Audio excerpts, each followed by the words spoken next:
ప్రభుత్వంలో నేను లేను రాజు. సో మీరు పని చేయండి, అడగాల్సిన ప్రశ్న మీరు వేరేదికి పెట్టాల్సింది నా మీద పెడుతున్నారు, మీరు అటు పెట్టండి. వాళ్ళు ఎవరి మీద యాక్షన్ తీసుకుంటే నాకు అభ్యంతరం లేదు బ్రదర్. అధికారుల మీద తీసుకోమను, ఎవరెవరి మీద తీసుకోమను, నాకేం అభ్యంతరం లేదు. నేను అనేదల్లా ఒకటే, తప్పు నేను చేస్తే కూడా చర్య తీసుకోండి, తప్పు కాంగ్రెస్ వాళ్ళు చేస్తే కూడా అక్కడికి వెళ్ళి సీదా కాంగ్రెస్ వాళ్ళ కాడికి పోదాం. ఆడ మొత్తం ఆ చెరువు చుట్టూ FTL బఫర్లు ఏమేమవుతున్నాయో మొత్తం కొలగొడదాం. వెల్కమ్. ఓకే, ఇక ఈ సోది ఎందుకు కానీ బ్రదర్. ఇగో మీ పేరు బ్రదర్? ఏ ఛానల్? Very nice. అయితే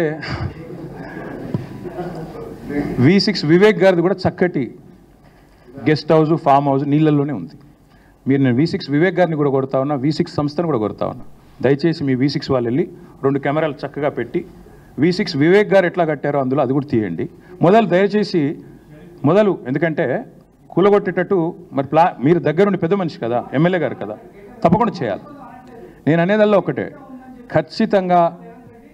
సరే రేవంత్ రెడ్డి నువ్వు కాదు కదా, నీకు ఎందుకు టెన్షన్. కానీ నేను అనేదల్లా ఓకే థ్యాంక్ యూ, అంత ఆవేశపడకు.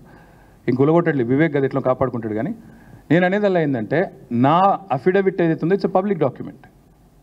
అఫిడవిట్లో ఏముందో ఆల్రెడీ పెట్టాను, నాకు దాచుకునేదేమీ లేదు.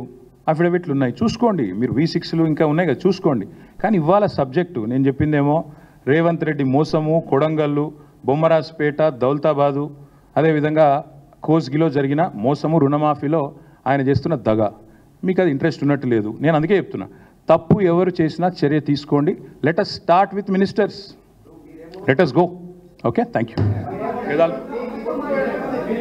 నేను చెప్పినా తర్వాత మీ ఇష్టం. రేపు నేను చేవెళ్ళలో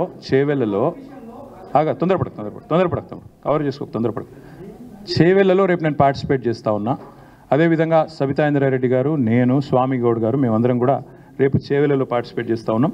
మా నాయకులు, మా ఎమ్మెల్యేస్ కానీ, MLCs కానీ, MPs కానీ, అదేవిధంగా మిగతా మిత్రులు కానీ అందరూ కూడా రాష్ట్ర వ్యాప్తంగా తమ నియోజకవర్గాల్లో కొన్ని చోట్ల, ఉదాహరణకు సురేష్ రెడ్డి గారు రేపు బోధనలో పాల్గొనబోతూ ఉన్నారు. అదేవిధంగా బాజిరెడ్డి గోవర్ధన్ గారు బాన్స్వాడలో పాల్గొనబోతూ ఉన్నారు. వర్ధన్నపేటలో నేను అక్కడ కొంతమంది MLCలను డెప్యూట్ చేశాం. ఇట్లా పార్టీ గతంలో ఇన్ఛార్జీలుగా ఉండి కొంతమంది పార్టీ మారిన వాళ్ళు ఎక్కడైనా ఉంటే, లేదా ఎమ్మెల్యేలు ఎవరైతే కొంతమంది ఈ మధ్యన కాంగ్రెస్లో చేరారో వాళ్ళ ప్రాంతాలలో ఇతర నాయకులను డెప్యూట్ చేశాము. ఆ లిస్ట్ అంతా కూడా మీకు కావాలంటే విడుదల చేస్తాము, మీరు వేస్తే సంతోషిస్తాం. Thank you. ఇంత వివరంగా చెప్పాను కదా, ఇంకెందుకు.